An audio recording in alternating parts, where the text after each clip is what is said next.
Eu faço um esforço de estar sempre buscando e sempre com a segurança de que eu não cheguei. Gestão é mais arte do que ciência, Muito né? mais. E é mais humanidade do que matemática. Que preço você está disposto a pagar por determinados caminhos que você quer seguir.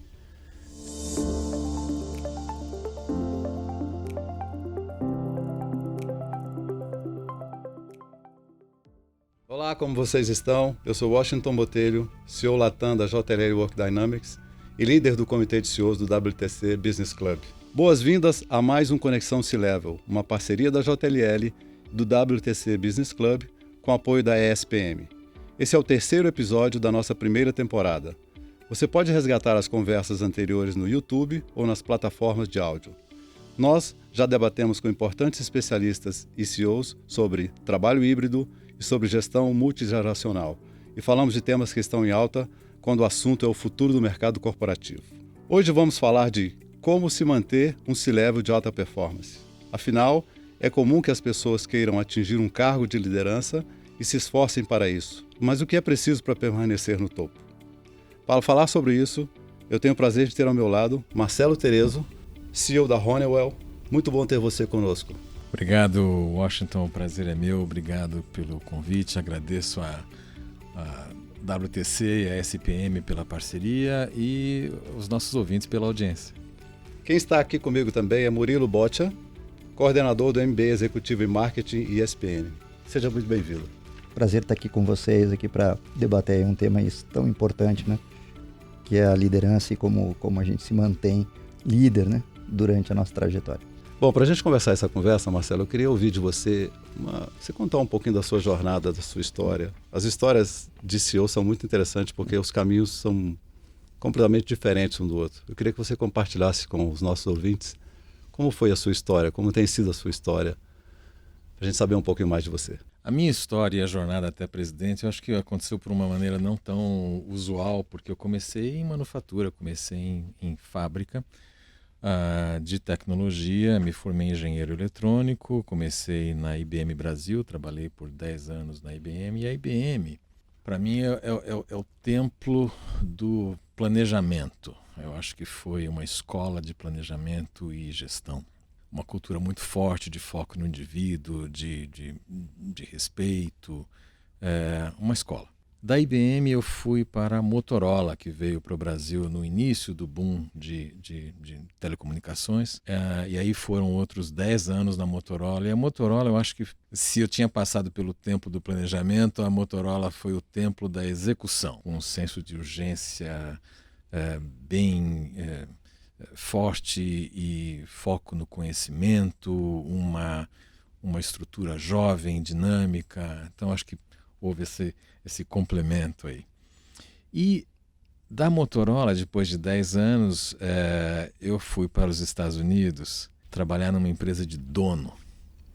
Era um distribuidor de telecomunicações, o maior do mundo, que pertencia a um mega empreendedor, hoje conhecido aqui no Brasil, Marcelo Claure, pela atuação no SoftBank, agora com o fundo dele. E esse trabalho com ele também foi, de novo, o aprendizado de viver a empresa do dono, né? Em que você sai daquela redoma da multinacional que, de certa maneira, te dá uma certa proteção contra... se você está curto em caixa, você recebe um cheque da corporação, né? Isso não existe na empresa do dono. Você tem que fechar a conta a cada sexta-feira, né? Um foco, um nível de foco em resultado diferente, em que você só foca naquilo que dá resultado. Um ambiente de trabalho em que a gente fazia reunião aos sábados e domingos, que era para não atrapalhar a operação durante a semana, né? E dilemas estratégicos, operacionais e éticos, que fazem parte aí da gestão do negócio do dono. Então isso me deu uma engrossada de pele, vamos dizer assim, que foi, acho que, o preparo final. Daí eu vim para... E, aliás, foi nessa época em que eu desenvolvi as habilidades mais comerciais mesmo. E aí voltei para o Brasil como presidente da Johnson Controls, com a responsabilidade pela operação como um todo, né? Tanto vendas como operações, numa missão de transformação. E foi realmente uma missão de transformação profunda, de alterar portfólio de produto, modelo de go-to-market, estratégia de fabricação, cultura organizacional, Acho que deu para colocar os 25 anos anteriores aí a serviço dessa missão na Johnson Controls e depois da Johnson Controls para a Honeywell, né? A Honeywell é uma empresa, eu diria que é um conglomerado com um portfólio muito vasto, né? E estou ali já há 5 anos, o 4º ano agora na presidência. Olha, parabéns. É interessante como você, de certa forma, já cobre um tema, talvez um dos temas mais discutidos hoje, que é essa capacidade de adaptação. Olha por onde você passou, altíssima tecnologia, alto grau de planejamento, depois para uma empresa que começou a bombar naquele tempo, com muita necessidade de você fazer a execução, vai para uma empresa de dono, tem aquela lógica de, como você falou, não tem caixa, não tem ajuda, eu tenho que fazer, aí você volta de novo para uma grande corporação, mas é uma carreira muito diversa, que deve ter exigido de você mudanças muito profundas enquanto indivíduo, enquanto líder, né? Eu queria aproveitar esse primeiro depoimento aí do Marcelo e perguntar para você, Murilo. Os jovens hoje têm uma ansiedade muito grande, né? Eu converso com eles, a primeira coisa que eles querem é ser presidentes. Como é que você vê, como é que eles estão se preparando para alçar voos mais altos? Como é que você vê essa geração? Essa geração muito interessante, né? Assim, de um lado, eles têm coisas que a minha geração não tinha nessa idade. Eles são mais globalizados, eles são mais integrados. Eles já têm amigos em todos os lugares do mundo. De um lado, você vê um jovem integrado. Falam outras línguas e tal. Mas, por outro lado, eles experimentaram menos. E eles idealizam o mundo corporativo, né? Então, a gente vê que a grande dificuldade que a gente trabalha em sala de aula é exatamente o que a gente está discutindo hoje aqui, que é a questão de relacionamento interpessoal e liderança. Porque eles experimentaram menos isso, né?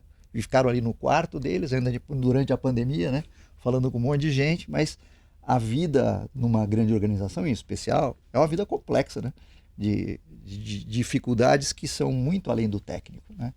Então eu vejo que eles chegam mais preparados do ponto de vista de formação intelectual, mas com muita dificuldade no aspecto emocional ainda e de relação. Você vê um crescimento muito grande nos hard skills, mas soft skills é um desafio grande. É um desafio. Talvez até estejam mais frágeis, porque eles começam mais tarde a vida profissional também, né? A gente começava mais cedo, né? Eu achei, na minha época, eu comecei tarde, no primeiro ano da faculdade eu estava me sentindo culpado, porque meu pai tinha começado com 14 e meu avô com 10, né? Hoje começam com 24, com 22 e tá tudo bem, né? Então, o que eu sinto é que tem um atraso aí, a pandemia agravou isso. Tem um atraso na relação, vamos chamar assim. Tem potencial, certamente tem, mas é na vida prática que as coisas vão, de fato, poder ser desenvolvidas completamente, né? Marcelo, e nessa experiência mais recente, claro, você passou por muitas posições. A posição de presidente, ela é uma posição que talvez o nosso maior papel seja desenvolver novas lideranças, né? Essa questão de preparar a organização. E eu acho que também para nós é um grande privilégio poder desenvolver novas lideranças. Como é que você lida com isso na Honeywell? Como é que é o desenvolvimento de novas lideranças para vocês na empresa? Falar um pouquinho de Honeywell, aí eu chego na questão do líder. A Honeywell é uma empresa que tem um portfólio super vasto, né? É um conglomerado que fabrica desde motor de avião a refinaria de petróleo, desde computador de mão a aditivos químicos, né? Mas tem um denominador comum aí que é a inovação. É a empresa que faz o que fizer, mas ela só faz se estiver na vanguarda da tecnologia. Então o foco é a inovação. Por outro lado, sendo uma empresa muito grande, existe um nível de disciplina, de foco em processo, né, de rigidez justamente para a produtividade, que é intensa. Por outro lado, espera-se que a liderança e que os líderes sejam capazes de questionar o status quo. Então existe aí um paradoxo, existe uma certa ambiguidade, em que a organização foca na disciplina, no processo, mas espera-se do líder a capacidade de questionar status quo, de arguir, de colocar as indagações de maneira positiva. E essa geração nova que chega eu acho que a capacidade de questionar e a capacidade de elaborar novas visões e de trazer mais imaginação do que puro conhecimento é algo que vai ficar cada vez mais evidente, inclusive na era da inteligência artificial, né? Esse é o novo skill, é o novo elemento de poder. Né? Deixa de ser o conhecimento, mas a capacidade de questionamento. E é isso que a gente fomenta muito na liderança. Muito bem, eu ia entrar um pouco mais no detalhe para saber como é que vocês estão lidando com a inteligência artificial e como é que você está lidando, porque na verdade eu tenho tido exercício, eu recentemente estudei 6 meses agora para entender o quão ignorante eu sou sobre o tema e começar a abrir aquelas portas para descobrir o que a gente precisa de aprender. Como é que você está, esse momento em que demanda muito de nós mesmos, que é uma capacidade de esquecer e de aprender novamente, ela também está sobre os nossos ombros, não só de nós termos pessoas capazes de, mas a nossa própria capacidade de fazer as perguntas adequadas. Como é que você particularmente está se preparando? Como é que você vê esse contexto? Como é que você está se preparando? Eu, como todos, acho que tentando aprender, né? É a própria empresa tentando aprender, mas o que a gente já consegue perceber é que essa revolução da inteligência artificial... A inteligência artificial é um conceito que existe desde os anos 60, né? É antigo. Mas o fato de você ter inteligência artificial na ponta dos dedos e de maneira fácil e friendly e acessível para qualquer um é um fenômeno dos últimos 10 meses, né? E isso ainda vai ser estudado como uma das grandes transformações da humanidade, porque ela encerra um ciclo, ela encerra uma era, ela encerra a era do conhecimento. Nós vivemos a era industrial, vivemos a era da informação e da comunicação e vivemos a era do conhecimento. Estamos no ápice, talvez, da era do conhecimento, em que conhecimento é o poder, né? E essa revolução simplesmente faz com que esse conceito evapore da noite para o dia. Então, hoje, qualquer pessoa que tenha a capacidade de articular um questionamento com um certo repertório, consegue ter acesso a um arcabouço de conhecimento igual ao de um especialista que estudou aquilo por 20 anos. Portanto, onde é que está o poder, né? O que vai ser dos próximos anos? O poder está talvez na imaginação, na capacidade, como eu falava, de questionar, no repertório que é necessário para que se consiga. Se você vai fazer qualquer trabalho num sistema de inteligência artificial, que a gente vê aí ChatGPT, mas esse é um entre milhares, sim, né? Você vê que o resultado da sua resposta é diretamente proporcional à qualidade da pergunta. Sem dúvida. Né? Então, é a qualidade da pergunta e aí entra repertório, entra a capacidade imaginativa. Talvez seja esse agora o novo elemento de poder. Né? É o que vai definir quem se sobressai. Né? Então, nós estamos vivendo isso e dentro da empresa... eu como líder, como pessoa física, né, o que me diferencia ou não, estamos todos aprendendo. A empresa em si, sendo uma empresa de tecnologia, ainda está tentando aprender como navegar, porque tem uma questão de propriedade intelectual que é super sensível. Como é que se protege a propriedade intelectual nesse novo mundo, e aí a segurança da informação e a segurança, né, de dar acesso, ao mesmo tempo em que você não pode tolher a sua população de usar isso, porque esse é uma ferramenta de produtividade explosiva. Né? Estamos todos aprendendo. Murilo, a gente tem percebido que há um crescimento muito grande dos cursos de extensão, da necessidade das pessoas se reciclarem, e na verdade nós estamos falando de todas as classes, categorias, executivos, pessoas jovens. Sim. Como é que você vê esse novo boom, que de certa forma ainda é a busca do conhecimento? Eu acho muito interessante fazer o link com o que a gente acabou de ouvir do Marcelo, porque há uma necessidade grande de evoluir e aumentar o conhecimento, mas essa capacidade, sim, ela transforma-se cada vez mais. Acho que foi o presidente do Google que disse que se não me engano, depois do fogo, a maior invenção, a maior criação do mundo é a AI.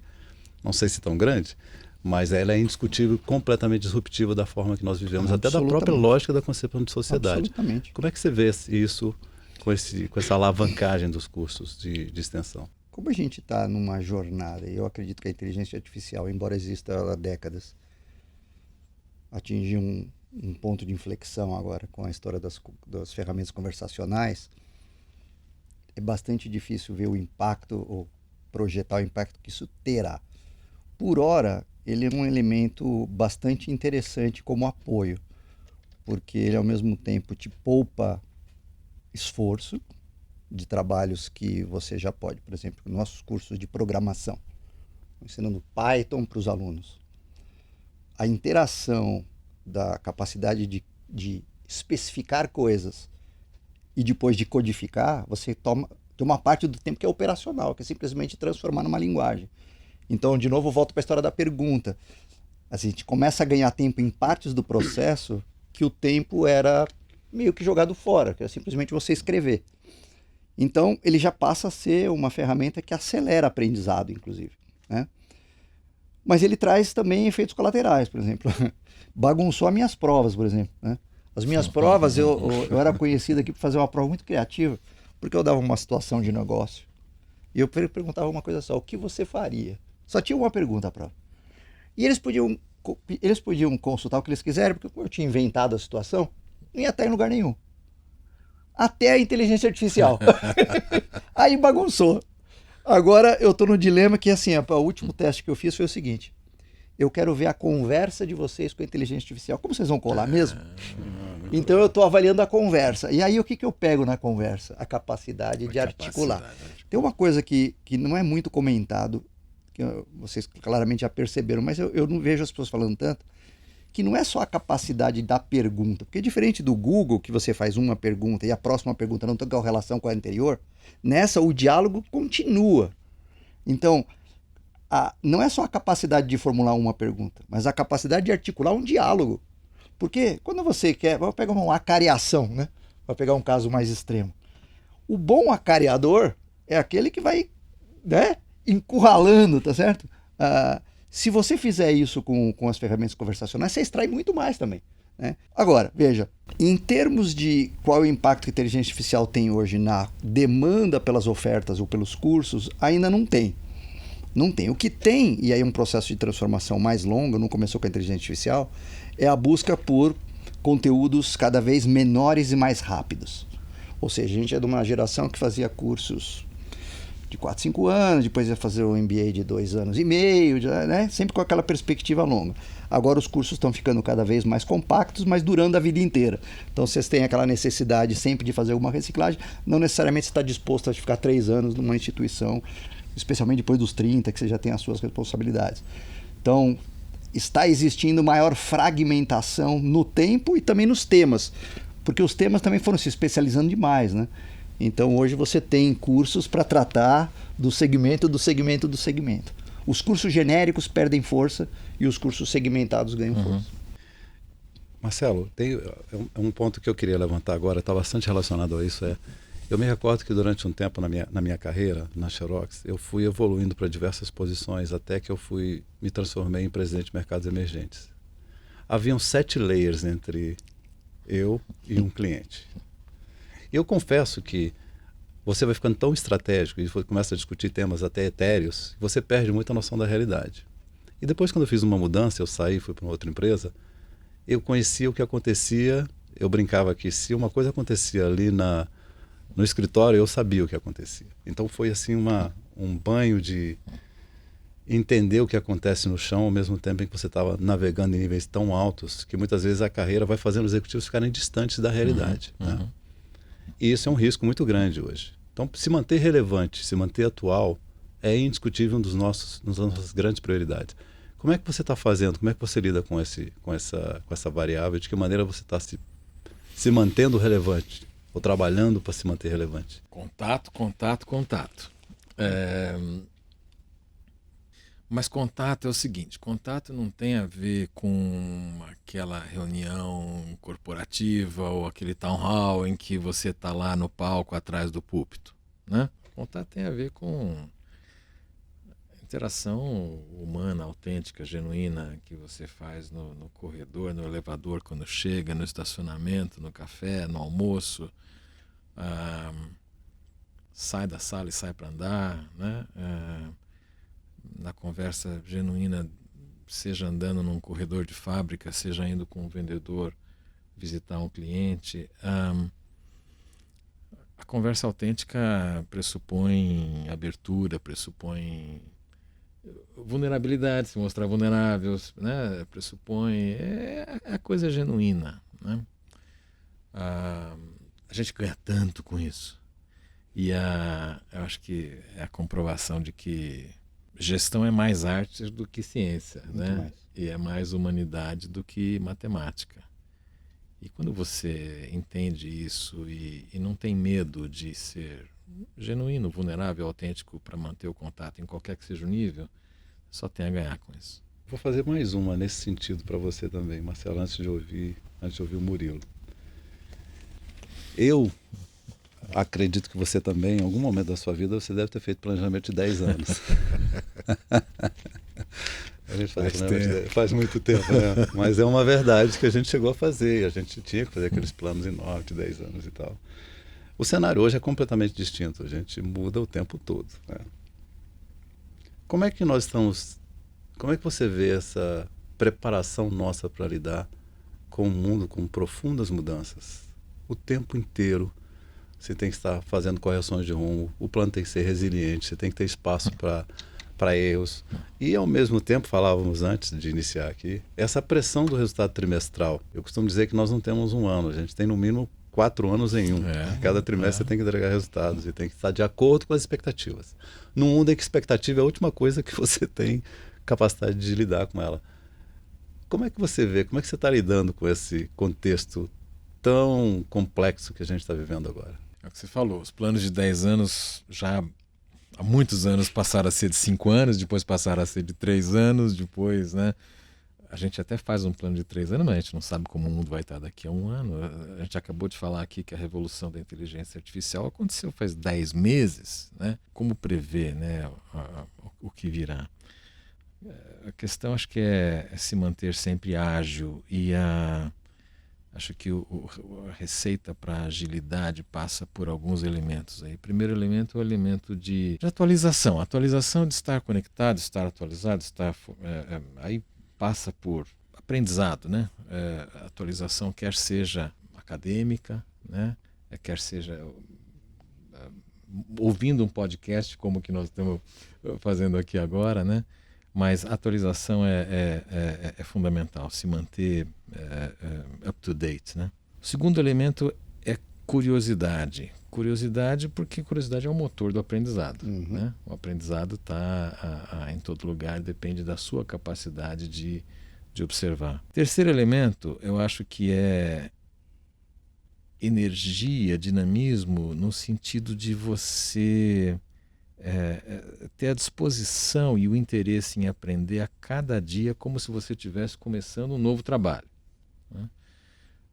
Manter isso depois de 30 anos de carreira não é fácil, né? Mas eu acho que é o que diferencia, né? E por último, eu vou chamar de jovialidade, e aqui não tem nada a ver com o conceito de...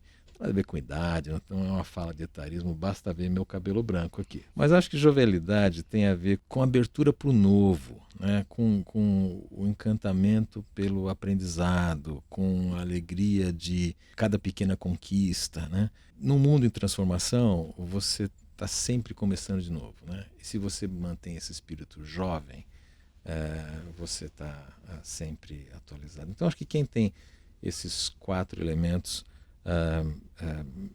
e sabe balancear bem, consegue navegar por esse ambiente de transformação diária. Agora eu vou fazer uma pergunta para o Murilo, né? Você tem o privilégio de estar lidando com pessoas completamente distintas em condições de aprendizado, mútuo, seguramente. Sim. Mas existe uma coisa muito importante na vida que é o balanço, né? Balanço, quer seja cuidar do corpo, cuidar da mente, cuidar da saúde.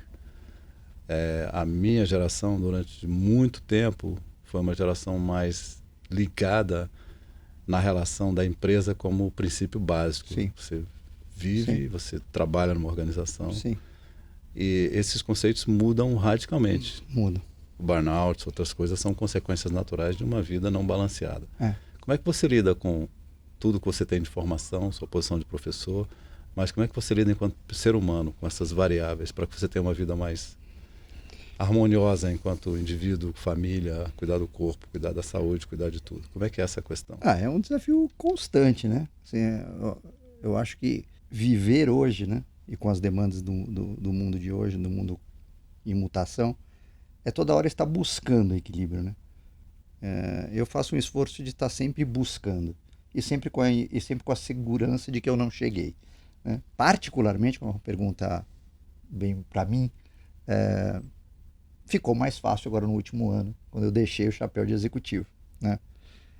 Era mais difícil, porque eu tinha que sair, tirar, trocar e tá sempre bem, né? Então agora, mais focado na vida acadêmica e na consultoria, eu estou conseguindo equilibrar melhor, né? É uma fase da vida que eu estou vivendo. Agora eu vejo, mesmo na sala de aula, em especial no MBA, porque no MBA a gente já pega um pessoal acima dos 30, entre 30 e 45, como eles sofrem, né, com essas questões todas de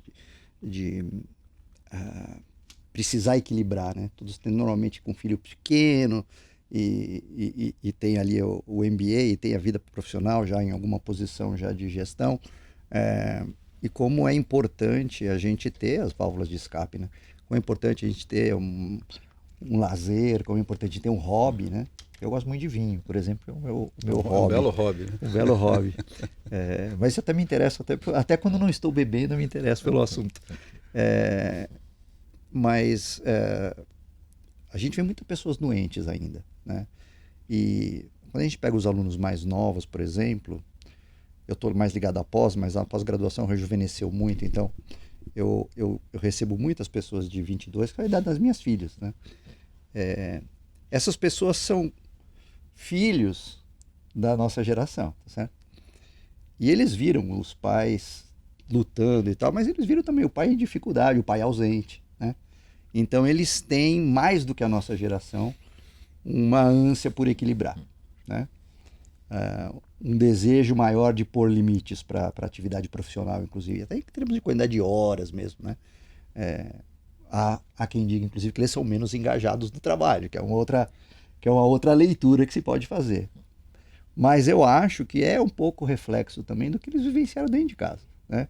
Então é uma geração que vem não querendo abrir mão da sua individualidade, de colocar um limite até onde a empresa e a carreira, né, vai colocar de molde para a vida deles, né? Porque eu acho que no fundo é isso, né? Todos nós, né, a nossa geração foi assim mesmo. A gente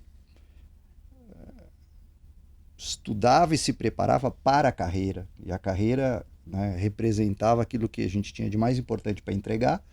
As outras coisas viriam como consequência da sua carreira, né? Era o que a gente tinha, né? Era a cultura da época, também foi a educação que nós recebemos, né? Mas eu vejo que por conta das dificuldades todas, em especial a questão da saúde mental, que é uma questão, definitivamente é uma questão em todas as empresas, organizações que a gente participa. Se a gente for olhar o índice, né, a quantidade de pessoas afastadas com problemas, ela é uma realidade, né? Então, a necessidade de equilíbrio é uma necessidade importante. E essa é uma das razões que eu comentei no início, que eu me preocupo um pouco com essa geração que começou um pouco mais tarde, porque eles chegam muito despreparados para as dificuldades naturais de uma vida corporativa, né? E menos no aspecto técnico, né? E muito mais no aspecto relacional, ou como lidar com pressões, né? Então, a gente começou mais cedo, então acho que a gente talvez aprendeu, criou um pouco dessa casca que você comentou. Então, na nossa idade, por exemplo, a gente já consegue minimizar algumas situações, não levar tanto a sério algumas coisas, mas eles sentem mais, né? Então eu vejo que é uma geração que quer equilibrar, que de certa forma sente o receio do que é esse mundo corporativo, que parece um pouco inóspito demais para eles, né? Isso é uma coisa interessante. Marcelo, e como é que você faz para lidar com essa pressão que a gente vive no dia a dia? Como é que você se reagrupa? O que você normalmente faz para que vai além do vinho? Além do vinho. Além do vinho, aquele whisky para desestressar, né? Mas eu tenho uma visão assim bem clara, e eu explico até meus filhos que estão em começo de carreira, né, ainda em vida acadêmica, mas se preparando. Eu falo muito sobre essa questão do balanço, do work-life balance, né? Não existe um work-life balance, né? Você não vai conseguir equilibrar. O que você tem que tentar é ponderar bem e equilibrar o desequilíbrio vis-à-vis o benefício que você tem com ele, né? Então eu começo a trabalhar e eu estou com uma vida perfeitamente equilibrada, mas eu quero levar meus filhos para Disney. Ah, meu amigo, então você vai ter que trabalhar mais, certo? E você vai ter que comprometer uma série de coisas, né? E você então vai ter que desbalancear, mas por um propósito maior. E aí você então persegue carreira e tal, e chega num ponto que você consegue aquele objetivo. Ah, mas agora eu quero tal coisa, né?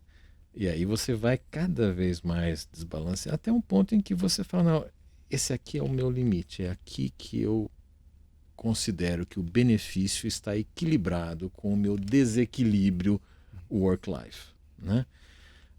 E isso varia de pessoa para pessoa, varia de pessoa para pessoa, e eu acho que a capacidade de perceber e de conseguir realizar qual é o seu limite é o que é o fundamental, né, para cada um. Que não é fácil, mas só o fato da pessoa ter esse awareness, né, essa capacidade, ela já sai ganhando. No meu caso, eu acho que eu pessoalmente sou um desses de resiliência um pouquinho maior, então eu acho que engrossei a pele, né? Então eu acho que eu desenvolvi uma resistência maior e uma capacidade de lidar com esse teórico desequilíbrio, e procuro, no meu caso específico, muito com família. A gente tem uma família muito unida, sempre juntos, fazendo coisas aos finais de semana juntos. Eu tenho alguns hobbies também que são hobbies manuais. Gosto muito de construir coisas, gosto de mexer com carro antigo. Tenho uma oficina em casa que tem até elevador de carro, que eu, né, mexo ali, que a atividade manual me traz um relaxamento, uma coisa, e a sensação de construir algo é sempre muito gratificante para mim. E com isso, cada vez que eu construo alguma coisa ou reformo alguma coisa, sei lá, eu me sinto, né? Repõe, exatamente. Seria correto dizer que eu gostei muito da tua forma de fazer as comparações da relação dos objetivos com a nossa capacidade de submeter aqueles objetivos. Mas a questão do autoconhecimento talvez seja uma das coisas mais importantes que você falou, eu estou correto? Exatamente. Porque você começa a identificar os seus próprios limites, que preço você está disposto a pagar por determinados caminhos que você quer seguir. Talvez fosse acho que um ponto muito forte para dizer para as pessoas que estão nos ouvindo a necessidade de você buscar cada vez mais o seu autoconhecimento. Total. Sabe que a gente estuda isso em sala de aula, né? Tão importante que é. A gente tem disciplinas mesmo no pós-graduação de autoconhecimento, tanto para disciplinas de liderança, né, que depois define estilos e tudo mais, quanto para lidar com esses limites, né? Eu também me vi muito nessa fala do Marcelo. É que autoconhecimento também pressupõe alguma maturidade, né?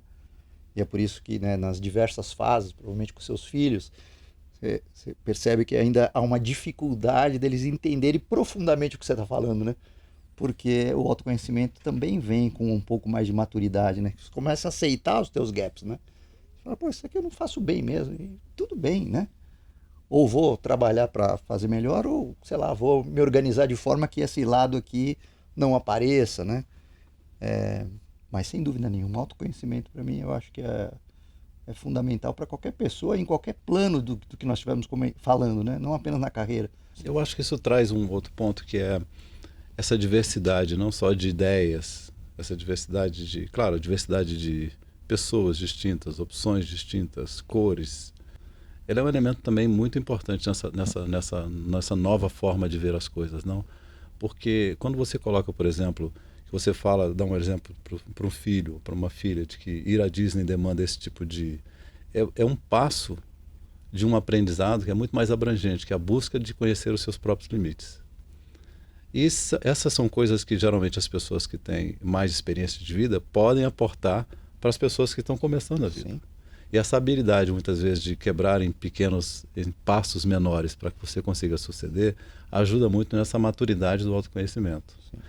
E daí vem um ponto muito importante que eu creio hoje seja a grande questão para os líderes, e principalmente para a gerência média, essa questão do comando e controle tão fortemente executada por nossas gerações, num mundo híbrido, com pessoas híbridas, com tudo mudando o tempo inteiro, em que a confiança passa a ocupar um papel muito maior.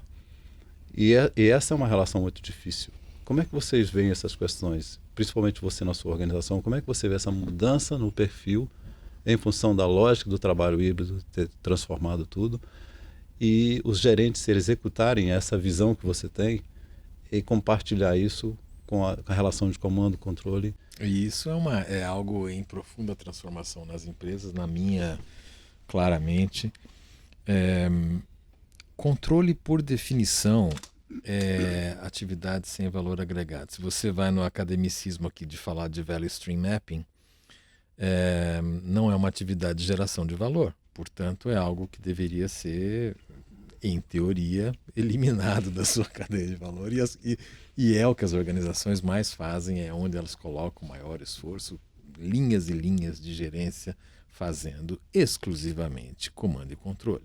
Né? Vivemos essa transformação hoje, em que talvez uma geração nova demandando maior autonomia, empoderamento, capacidade de poder criar. Acabamos de falar aqui sobre a importância do questionamento do status quo, acabamos de falar sobre a habilidade de articular indagações para que as respostas sejam as melhores possíveis, né?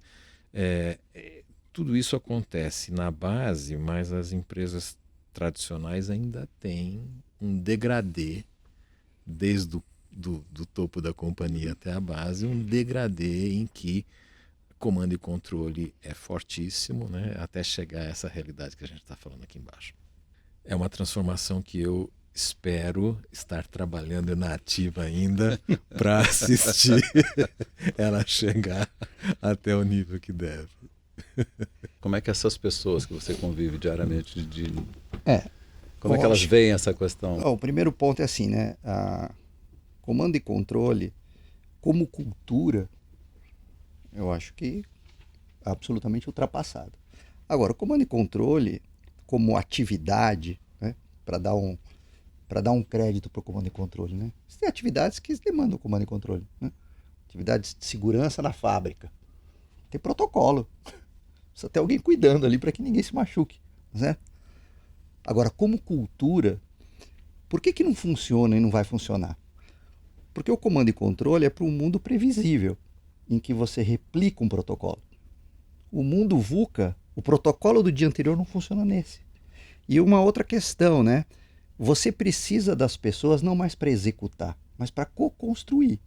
Mas para co-construir, no comando e controle, ela não vai fazer. Ela vai fazer se você der para ela a caneta.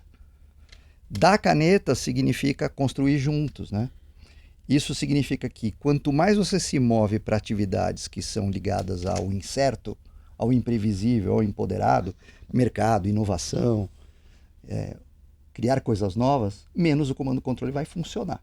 E essa geração nova ainda tem, vamos dizer assim, acrescenta isso o fato de que elas funcionam muito mal sob comando e controle. Ao passo que elas funcionam bem nos modelos de squads, né? A gente vê aqui na SPM mesmo, a gente tem as empresas júnior, né? E muitos projetos em startups que a gente... Eles trabalham todos em squads multidisciplinares e funcionam muito bem. Em especial quando você não tem gabarito. E eles gostam disso. Quer dizer, é aquele tipo de situação em que você está construindo uma inovação, que você não sabe se vai funcionar, que você precisa experimentar e reunir colaboração de diversas pessoas. Então, eu espero que realmente esse mundo desapareça, porque senão não vão ter mão de obra para trabalhar nesse mundo. Eles não vão aceitar. Bom, papo ótimo. Infelizmente nós estamos chegando ao fim dessa conversa, mas eu queria abrir para vocês falarem. A gente pode tirar muitas coisas dessa conversa, né? Mas você gostaria de fazer uma síntese, alguma coisa para deixar para quem nos ouve, Indiscutivelmente você tem uma carreira excepcional, de sucesso, variada, com fontes distintas, formações distintas. Você foi desafiado tecnicamente, foi desafiado nos seus soft skills, trabalhou com organizações distintas, enfim. É uma carreira muito rica. E você também traz exemplos de como é que você lida com os diversos desafios, quer seja do constante aprendizado, como também os desafios de lidar com com suas vulnerabilidades e a construção de uma organização mais forte e desenvolver novas lideranças. Quer dizer, tem muita coisa aí. Eu não sei se você poderia fazer um sumário e deixar uma coisa para as pessoas que nos ouvem. Eu acho que talvez deixar um pensamento final tenha a ver justamente com esse pensamento que você coloca agora, né, das várias experiências. Cada vez mais a realidade de trabalho é essa. Eu comecei aqui dizendo que eu trabalhei 10 anos numa empresa, 10 anos em outra, assim. Não existe mais isso, né? Não existe mais isso. Quais são as pessoas que têm ciclos tão longos hoje, né? Mais do que carreiras, a gente vai ver muito mais os trabalhos focados em tasks, em missões, em projetos, né? Então, num mundo de transformação tão rápida, qual passa a ser o skill principal do indivíduo? A capacidade de aprendizado. Se eu vou ficar 1 ano num projeto ou 1 ano e meio numa empresa, eu não posso passar 1 ano aprendendo os processos e absorvendo a cultura. Isso tem que acontecer em 15 dias e não é fácil. Então, eu acho que a consciência de que esse é o novo, de que essa nova habilidade-chave é importante para todo mundo que escuta. Muito bem, obrigado. Queria te ouvir também. Qual é complementaria só, eu concordo 100%, complementaria só junto à capacidade de aprendizagem, a capacidade de resolver problemas reais, né? Porque você comentou sobre como a gente pode se distanciar da vida real, né? Eu acho que o líder do futuro é aquele que não tira o olho de problemas reais. Seja ele um líder corporativo, seja ele um empreendedor, né? A gente está vendo, né, nesse mundo digital surgir muitas soluções que resolvem problemas reais, né? Dali sai um empreendimento que depois vira 1 bilhão em meses, né? Por ter a capacidade de mobilizar uma aprendizagem para resolver problemas reais. E o mundo está cheio de problemas reais para a gente resolver, né? Então eu acho que a combinação da capacidade de aprender rápido com o foco em problemas reais, né? Junto com todos os soft skills que nós comentamos são importantes, eu acho que provocando as pessoas que estão nos ouvindo são características fundamentais do líder do futuro, né? Bom, privilégio ter vocês aqui, Marcelo. Fantástico ouvir você, Murilo. Acho que a gente podia ficar aqui muito tempo tomando agora uísque, que tem alguém que gosta de uísque, alguém que gosta de vinho. E eu provavelmente faria bêbado numa conversa dessa, mas enfim, muito obrigado, um privilégio falar com vocês. Eu queria também agradecer a você que nos ouve até aqui. Meu muito obrigado mais uma vez. Este é o 3º episódio da 1ª temporada do Conexão C-Level, um programa realizado em parceria pela JLL e pelo WTC Business Club, com apoio luxuoso da ESPM. Você encontra os bate-papos anteriores com os principais executivos do Brasil nas plataformas de streaming, nas redes sociais e no site da JLL. É um prazer contar com sua audiência. Um abraço e até o próximo Conexão C-Level.